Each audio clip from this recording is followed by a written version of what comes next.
കർത്താവിൻ്റെ പൊന്നു തിരുനാമം വാഴ്ത്തപ്പെടുമാറാകട്ടെ. ഇവിടെ ആയിരിക്കുന്ന എല്ലാ ബഹുമാനപ്പെട്ട മാതാപിതാക്കൾ, സഹോദരങ്ങൾ, കുഞ്ഞുങ്ങൾ ഏവർക്കും വേഗം വരുന്ന കർത്താവിൻ്റെ നാമത്തിലുള്ള സ്നേഹവന്ദനം അറിയിക്കും. സ്തോത്രം.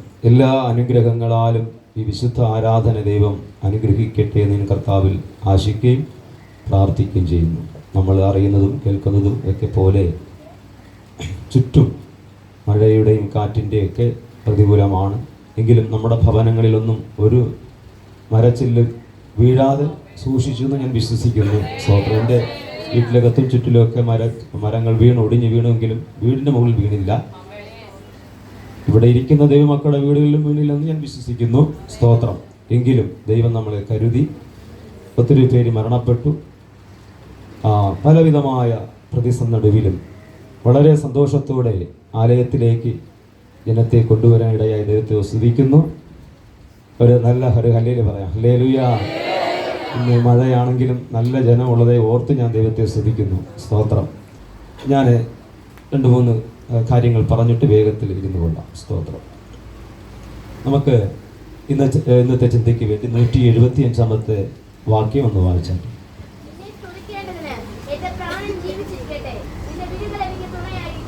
സ്തോത്രം. നമ്മൾ ഇന്ന് ചിന്തിക്കുവാൻ കർത്താവിൽ ആഗ്രഹിക്കുന്നത് ദൈവത്തിന് സ്തുതി എന്ന ചിന്തയാണ് ഈ വിശുദ്ധ ദിവസത്തിൽ നമ്മൾ ശുശ്രൂഷിപ്പാൻ ആഗ്രഹിക്കുന്നത്. പ്രിയമുള്ളവരെ, 6-ാമത്തെ മാസത്തിലേക്ക് പ്രവേശിച്ചിരിക്കുന്നു. ഇന്ന് ജൂൺ മാസം 1-ാം തീയതിയാണ്. സ്കൂൾ നാളെ തുറക്കുന്നു. അങ്ങനെ കുഞ്ഞുങ്ങളും വളരെ സന്തോഷത്തോടെ ആയിരിക്കുന്നു എന്ന് ഞാൻ വിശ്വസിക്കുന്നു. സ്തോത്രം. കുഞ്ഞുങ്ങൾക്ക് സന്തോഷമുണ്ടോ? അതായത് ഇനി 2 മാസം അവധി വേണോ? സ്തോത്രം. മഴയാണ്, നല്ല സുഖമാണ് ഉറങ്ങാൻ. അപ്പോൾ സ്കൂളുകൾ തുറക്കുന്നു. 6-ാം മാസത്തിലേക്ക് എത്തി. മാസങ്ങളും ദിവസങ്ങളും ആഴ്ചകളൊക്കെ ഇങ്ങനെ സൂപ്പർ ഫാസ്റ്റ് പോലെ ഓടിക്കൊണ്ടിരിക്കുന്നു. അപ്പോൾ തന്നെ നമ്മുടെ പ്രായവും കൂടിക്കൊണ്ടിരിക്കുന്നു. സ്തോത്രം. പ്രായം കൂടുന്നില്ലേ? പ്രായവും കൂടുന്നു. അതിന് സ്തോത്രം ചെയ്താട്ടെ. അപ്പോൾ പ്രായം കൂടുന്തോറും നമ്മുടെ ആരാധന, നമ്മുടെ വിശ്വാസം, നമ്മുടെ പ്രത്യാശയൊക്കെ വർദ്ധിപ്പിച്ചുകൊണ്ടേയിരിക്കണം. സ്തോത്രം. എന്ന് പറഞ്ഞാൽ നമ്മൾ എത്തേണ്ട സ്ഥാനത്ത് എത്തുവാൻ സമയമായി. അതുകൊണ്ട് ദിവസങ്ങളും ആഴ്ചകളും മാസങ്ങളും വർഷങ്ങളും ഓടിക്കൊണ്ടിരിക്കുമ്പോൾ കണ്ണടച്ച് തുറക്കുന്നതിന് 6 മാസം എത്തിയിരിക്കുകയാണ്. സ്തോത്രം. തീർച്ചയായിട്ടും ഇങ്ങനെ മാസങ്ങൾ വർഷങ്ങൾ ഓടുമ്പോൾ തന്നെ സഭ ജനം അറിയേണ്ട ഒരു കാര്യം, മണവാട്ടിയാകുന്ന നമ്മൾ അറിയേണ്ട കാര്യം, നമ്മൾ വേഗത്തിൽ ഒരുങ്ങണം. സ്തോത്രം. കർത്താവ് നിങ്ങൾക്ക് ഒരുങ്ങാനുള്ള എല്ലാ കൃപയും വചനത്താൽ പരിശുദ്ധാത്മാവ് തരട്ടെ. നമ്മൾ ഇന്ന് ചിന്തിക്കുവാൻ ആഗ്രഹിക്കുന്നത് സ്തുതി എന്ന വിഷയത്തെക്കുറിച്ചാണ്. ഞാൻ അതിൻ്റെ 2-3 പോയിന്റുകൾ മാത്രം പറഞ്ഞ് ഞാൻ ഇരിക്കാൻ ആഗ്രഹിക്കുന്നു. സ്തോത്രം. പിന്നാലെ ദൈവജന ശുശ്രൂഷകളൊക്കെ ഉള്ളത് കൊണ്ട് ഞാൻ അധികം വിശദീകരിക്കും. ഞാൻ ഒരുപാട് വാക്യങ്ങളൊക്കെ എഴുതി വെച്ചുവെങ്കിലും ഇന്നത്തെ നമ്മുടെ ഈ കാലാവസ്ഥ മാത്രമല്ല, നമ്മുടെ മൊത്തത്തിലുള്ള സഭയുടെ കാലാവസ്ഥ അനുസരിച്ചും ഞാൻ വേഗത്തിൽ നിർത്താൻ കർത്താവിൽ ആഗ്രഹിക്കുന്നു. സ്തോത്രം.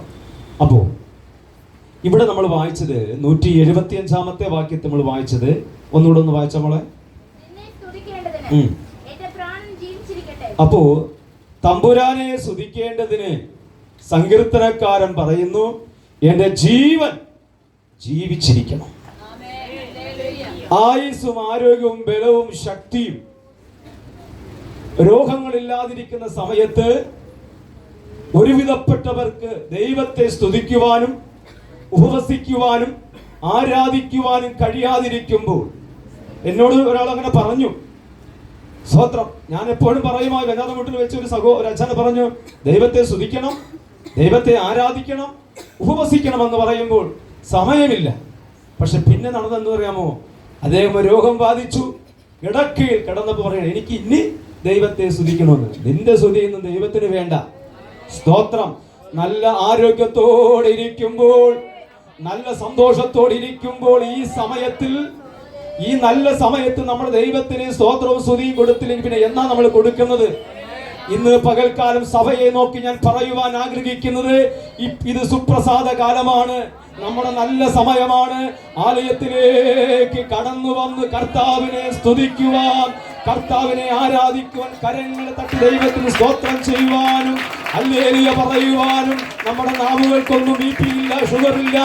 സന്തോഷത്തോടെ ദൈവത്തിന് സ്തോത്രം ചെയ്യുവാൻ BP ഷുഗറും വന്നിട്ട് നീ സ്തുതിക്കാൻ വാരിൽ ആഗ്രഹിക്കുമ്പോൾ അന്ന് എനിക്കും നിങ്ങൾക്കും സ്തുതിക്കാൻ കഴിയത്തില്ല. എന്നാൽ ഇന്ന് പകൽക്കാലം ആരോഗ്യത്തോടിരിക്കുന്ന മാതാവ്, പിതാവ്, ദൈവഭക്തന്മാരെ, ദൈവത്തിന് സ്തുതിക്കുവാൻ തമ്പുരാൻ നമ്മളെ കുറിച്ച് ആഗ്രഹിക്കുക. അപ്പോൾ ഞാൻ ജീവിച്ചിരിക്കേണ്ടതിന് സ്തോത്രം, നിന്നെ സ്തുതിക്കണം, അതിലേക്ക് ഞാൻ ജീവനോട് ഇരിക്കും. ഇന്ന് പകൽക്കാലം നമ്മൾ ജീവനോട് ഇരിക്കുകയാണ്. സന്തോഷത്തോടെ ദൈവത്തെ സ്തുതിക്കുവാൻ കർത്താവ് നമ്മളെ അനുഗ്രഹിക്കട്ടെ. അപ്പോൾ എങ്ങനെ നമ്മൾ ദൈവത്തെ സ്തുതിക്കണം, എവിടെ വെച്ച് ദൈവത്തെ സ്തുതിക്കണം എന്നൊക്കെയുള്ള വചനങ്ങൾ നമുക്ക് വേദപുസ്തകത്തിലുണ്ട്. അത് 2-3 പോയിന്റ് മാത്രം ഞാൻ പറഞ്ഞ് നിർത്തുവാൻ ആഗ്രഹിക്കുന്നു. എങ്ങനെയാണ് നമ്മൾ ദൈവത്തെ സ്തുതിക്കേണ്ടതെന്ന് ചോദിച്ചാൽ, ഈ 9-ാമത്തെ സങ്കീർത്തനം 1-ാമത്തെ വാക്യം ഒന്ന് പെട്ടെന്ന് വായിച്ചു തന്നാട്ടെ. അപ്പോൾ നമ്മൾ എങ്ങനെ സ്തുതിക്കണമെന്ന് പറഞ്ഞാൽ, പൂർണ്ണ ഹൃദയത്തോടും പൂർണ്ണ മനസ്സോടും പൂർണ്ണ ശക്തിയോടും പൂർണ്ണ ആത്മാവോടും തമ്പുരാനെ സ്തുതിക്കുവാൻ ആലയത്തിലേക്ക് ദൈവം നമ്മളെ കൊണ്ടുവരുവാനിടയായി. ഇന്നു പകൽക്കാലം നമ്മുടെ ജീവനെ പരിപാലിച്ച ദൈവത്തിന് നന്ദി നിറഞ്ഞ ഹൃദയത്തോടെ കരങ്ങൾ ഉയർത്തി ഒന്ന് സ്തോത്രം ചെയ്താട്ടെ. അനേകർ മരണപ്പെട്ടപ്പോൾ, ഈ മഴക്കെടുതിയിൽ മരണപ്പെട്ടപ്പോൾ നമ്മുടെ വീട്ടിനകത്ത് വെള്ളം കയറാതെ, മരം വീണലിൽ തകർന്നു പോകാതെ ആലയത്തിനകത്തേക്ക് കൊണ്ടുവന്ന ദൈവദാസന്മാരെ, മാതാപിതാക്കന്മാരെ സന്തോഷത്തോടെ ദൈവത്തിന് സ്തോത്രം ചെയ്താട്ടെ.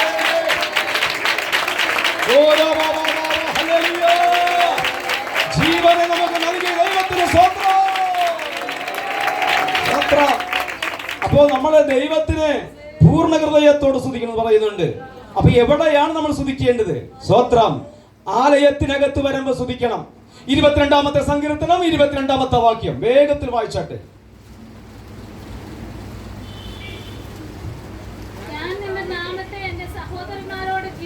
കീർത്തിക്കും. സഭാമധ്യേ നമുക്ക് ദൈവത്തിന് സ്തോത്രം ചെയ്യുവാൻ സ്തുതിക്കാൻ കഴിഞ്ഞില്ലെങ്കിൽ അത് വലിയ ബുദ്ധിമുട്ടാണ്. സ്തോത്രം. നമുക്ക് നിരാശകളും ഭാരങ്ങളും കാണും, കടഭാരങ്ങളും രോഗങ്ങളും കാണും, പലവിധമായ നിന്ദകളും പരിഹാസങ്ങളും കാണും.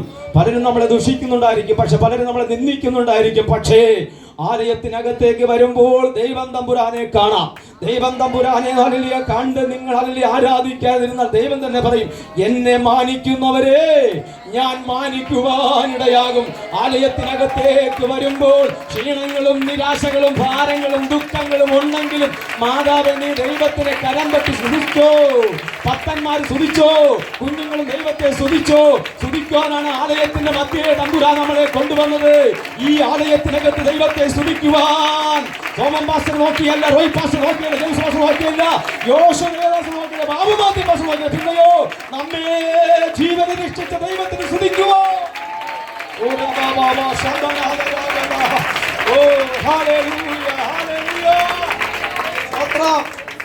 അപ്പോൾ നമ്മൾ പൂർണ്ണ ഹൃദയത്തോടെ ദൈവത്തിന് സ്തുതിക്കണം. ആലയത്തിൽ വന്ന് ദൈവത്തെ സ്തുതിക്കണം. ആലയത്തിനകത്ത് വന്നിട്ടും ദൈവത്തെ സ്തുതിക്കാൻ കഴിയാതിരിക്കുന്നെങ്കിൽ അത് വല്ലാത്തൊരു രോഗമായിരിക്കും. അത് നല്ല ചികിത്സ വേണം. ഞാൻ വീണ്ടും പറയുന്നു, അപ്പുറവും ഇപ്പുറവും ദുഃഖങ്ങളും ഭാരങ്ങളൊക്കെ നമ്മൾ ഉണ്ടായിരിക്കാം, പലരും നമുക്ക് അസ്വസ്ഥത ഉണ്ടായിരിക്കാം. പക്ഷേ ഇവിടെ തമ്പുരാനുണ്ട്, കർത്താവിടെ നിൽപ്പുണ്ട്. ആ കർത്താവിനെ നമ്മൾ നോക്കി ദൈവത്തെ സ്തുതിക്കുകയാണ്. അവങ്കിലേക്ക് നോക്കിയവർ പ്രകാശിതരായി. ഇന്ന് പകൽക്കാലം നമ്മുടെ മനസ്സും ശരീരവും പ്രകാശമാക്കി സന്തോഷത്തോടെ ഭവനത്തിൽ അയക്കുവാൻ തമ്പുരാൻ ഇവിടെ വന്നിട്ടുണ്ട്. സ്തോത്രം. അപ്പോ നമ്മൾ സഭാമധ്യ ദൈവത്തെ സ്തുതിക്കണം. സ്തോത്രം. പിന്നെ ഒത്തിരി വാക്യങ്ങളെ കൊണ്ട് ഞാൻ അതൊന്നും വായിക്കാൻ ആഗ്രഹിക്കുന്നില്ല. സ്തോത്രം. 180-ാമത്തെ സങ്കീർത്തനം 6-ാമത്തെ വാക്യം ഒന്ന് വായിച്ചാട്ടെ.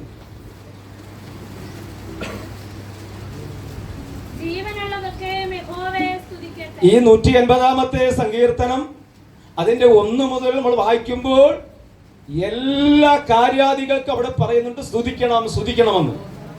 അത് തപ്പാണെങ്കിലും വീണയാണെങ്കിലും മഹത്വമാണെങ്കിലും അവിടെ കാണാൻ കഴിയുന്നു. അതിന്റെ അവസാനത്തെ വാക്യം വായിക്കുന്ന എങ്ങനെയാണ്?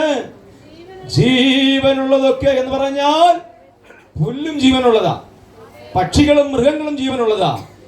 എല്ലാം ദൈവത്തെ സ്തുതിക്കാൻ പറയുമ്പോൾ പക്ഷികൾ പോലും ദൈവത്തെ സ്തുതിക്കുമ്പോൾ എനിക്കും നിങ്ങൾക്കും ഹല്ലേലൂയ സ്തുതിക്കാൻ കഴിയാതിരിക്കുന്നുവെങ്കിൽ അതിന് വലിയൊരു ചികിത്സ നമുക്ക് വേണ്ടിയിരിക്കുന്നു. പക്ഷികൾ പോലും ദൈവത്തെ സ്തുതിക്കുന്നുണ്ടെന്ന് പറയുന്നത് അല്ലേ? ഇവിടെ കണ്ടോ, ജീവനുള്ളതൊക്കെയും യഹോവയെ സ്തുതിക്കട്ടെ. ഇന്ന് പകൽക്കാലം നമ്മളിവിടെ വന്നത് എന്തിനെന്ന് ചോദിച്ചാൽ തമ്പുരാനെ സ്തുതിക്കണം. നമ്മൾ എല്ലാ ഞായറാഴ്ചകളും ദൈവത്തെ സ്തുതിക്കുന്നുണ്ട്. ഈ സങ്കീർത്തനം ഈ പ്രബോധനം ഇവിടെ വന്നതുകൊണ്ട് ആ വിഷയമായിട്ട് ബന്ധപ്പെട്ട് നമ്മൾ ദൈവത്തെ സ്തുതിക്കുന്നവരാണ്. സ്തോത്രം. ഒരു ഹല്ലേലൂയ പ്രാസംഗികനോ ഒരു അധ്യക്ഷനോ പറഞ്ഞിട്ടല്ല നമ്മൾ ദൈവത്തെ സ്തുതിക്കുന്നത്. നമ്മൾ രക്ഷിക്കപ്പെട്ട അന്ന് മുതൽ ദൈവത്തെ സ്തുതിക്കുന്നവരാണ്. നല്ലൊരു സ്തോത്രം ചെയ്താട്ടെ. അല്ലാതെ ഹല്ലേലൂയ സോമൻ പാസ്റ്റർ പറഞ്ഞിട്ട് സ്തുതിക്കുന്നവരല്ല. നിങ്ങൾ രക്ഷിക്കപ്പെട്ട അന്ന് മുതലേ തമ്പുരാനെ സ്തുതിക്കുന്നവരാണ്. ഞാൻ എപ്പോഴും പറയാറുണ്ട് കാര്യമുണ്ട്. സ്തോത്രം. ബാബു മാത്യു പാസ്റ്ററിനെ ബഹുമാനം ഉള്ളതുകൊണ്ട് പറയുന്നതാണ്. ബാബു മാത്യു പാസ്റ്ററിനെ കണ്ടിട്ടല്ല ഞാൻ രക്ഷിക്കപ്പെട്ടത്. ബാബു മാത്യു പാസ്റ്റർ എന്നെ കണ്ടിട്ടല്ല രക്ഷിക്കപ്പെട്ടത്. ഞാൻ മരിക്കുമ്പോഴും ബാബു പാസ്റ്റർ എൻ്റെ കൂടെ വരത്തില്ല. അദ്ദേഹം മരിക്കുമ്പോഴും ഞാൻ പോകത്തില്ല. എന്നെ വ്യക്തിപരമായാണ് കർത്താവ് നമ്മളെ സെപ്പറേറ്റ് കൊണ്ടുവന്നത്. നിങ്ങൾ എല്ലാവരും അങ്ങനെയാണ് കൊണ്ടുവന്നിരിക്കുന്നത്. പാസ്റ്ററെ, അങ്ങനെയാണെങ്കിൽ ദൈവത്തെ സ്തുതിക്കാൻ നമുക്ക് കടപ്പാടുണ്ട്. ഒരു സോമൻ പാസ്റ്റർ ദൈവത്തെ സ്തുതിച്ചില്ലെന്ന് പറഞ്ഞുകൊണ്ട് ജെയിംസ് പാസ്റ്റർ സ്തുതിക്കാതിരിക്കേണ്ട. പാസ്റ്ററിനെ വ്യത്യസ്തമായി സെപ്പറേറ്റ് കൊണ്ടുവന്നതാണ്. അങ്ങനെയാണെങ്കിൽ ഇന്ന് പകൽക്കാലം തമ്പുരാൻ നമ്മളെല്ലാവരെയും കൊണ്ടുവന്നതിനായി, രക്ഷയിലേക്ക് കൊണ്ടുവന്നതിനായി നല്ലൊരു സ്തോത്രം ചെയ്താട്ടെ. ഹല്ലേലൂയ. ഒറ്റ വാക്കിയുടെ വായിക്കുന്നു. സ്തോത്രം. 22-ാം സങ്കീർത്തനം അതിന്റെ 3-ാമത്തെ വാക്യം. ഹല്ലേലൂയ. നമ്മൾ ആരാധിക്കുന്ന കർത്താവായ യേശുക്രിസ്തു സ്തുതികളിന്മേൽ വസിക്കുന്ന ദൈവമാണ്. നമ്മളൊന്ന് നല്ലവണ്ണം ഒന്ന് സ്തുതിക്കാൻ തുടങ്ങുമ്പോൾ നമ്മുടെ ആത്മാവിന് ജീവൻ പ്രാപിപ്പാനിടയാകും.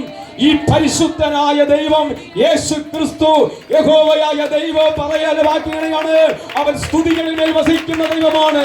സഭാ ആരാധനകളിലെ, കന്മക്ഷ വേദികളിലെ, ഉണർവ് യോഗങ്ങളിൽ ജനം മുഴുവനും ദൈവത്തെ സ്തുതിക്കാൻ തുടങ്ങുമ്പോൾ സ്തുതിക്കുകളിലെ മഹത്വമായവൻ ഇറങ്ങി വരുവാനിടയാകും.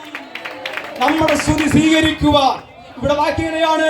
നമ്മുടെ ദൈവം സ്തുതികളിന്മേൽ വസിക്കുന്ന ദൈവമാണ്. അതുകൊണ്ടാണ് പ്രിയമുള്ളവരെ, ഭക്തന്മാരും ഞാൻ ഉൾപ്പെടെ ചങ്കൂട്ടി പറയുന്നതിന്റെ കാരണം, എന്റെ തമ്പുരാൻ നിങ്ങളുടെ ദൈവം സ്തുതി ഇഷ്ടപ്പെടുന്നവനാണ്.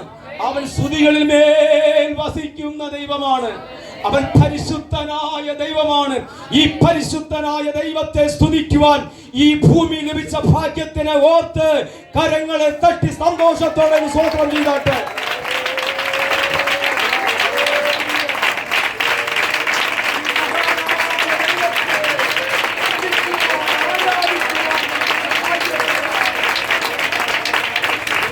ഭാഗ്യമൊന്നുമില്ല. ഇതിൽക്കൂടെ വലിയ ഭാഗ്യമൊന്നും ഇല്ല. ഈ പരിശുദ്ധനായ സ്തുതിക്ക് യോഗ്യനായ ദൈവത്തെ സ്തുതിക്കുവാൻ നമുക്ക് ഭാഗ്യം ലഭിച്ചു. കണ്ണുകളടയ്ക്കാം, പ്രാർത്ഥിക്കാം. നല്ല ദൈവമേ, സ്വർഗീയ പിതാവേ, ഞങ്ങൾ രക്ഷിക്കപ്പെട്ട അന്നു മുതൽ ദൈവത്തെ സ്തുതിക്കുവാൻ, ദൈവത്തെ ആരാധിക്കുവാൻ, അങ്ങക്ക് നന്ദി പറയുവാൻ ഇതുവരെയും ദൈവം ഞങ്ങളെ സഹായിച്ചു. ഇന്ന് പകൽക്കാലം കർത്താവെ, അങ്ങേ സ്തുതിച്ചുകൊണ്ടിരിക്കുന്ന ഞങ്ങളെ, ഞങ്ങളുടെ കുടുംബങ്ങളെ ഐശ്വര്യമായി അനുഗ്രഹിക്കണമേ കർത്താവേ. അബ്രഹാമിനെ നോക്കി യഹോവയായ ദൈവം പറഞ്ഞു, ഞാൻ നിന്നെ ഐശ്വര്യമായി അനുഗ്രഹിക്കും. സ്തുതിക്കുന്നവരെ, ആരാധിക്കുന്നവരെ, കരയുന്നവരെ, നിലവിളിക്കുന്നവരെ ഐശ്വര്യമായി അനുഗ്രഹിക്കുന്നൊരു മഹാദൈവം ആലയത്തിനകത്ത് വന്നതിനായി സ്തോത്രം. ഇന്ന് പകൽക്കാലം ഞങ്ങൾ അങ്ങയെ സ്തുതിക്കുന്നു, അങ്ങയെ ആരാധിക്കുന്നു. ഞങ്ങളെ ഹൃദയം കൊണ്ട് അങ്ങയെ സ്തുതിക്കുന്ന കർത്താവേ, സ്തുതിച്ച ആരാധിക്കുന്നു തൻ്റെ ജനത്തിന് വേണ്ടതായ ആത്മീക ഭൗതിക നന്മകളാ ദൈവം അനുഗ്രഹിച്ച് അവരെ മാനിക്കുന്നതിനായി സ്തോത്രം. യേശു ക്രിസ്തുവിൻ്റെ നാമത്തിൽ തന്നെ.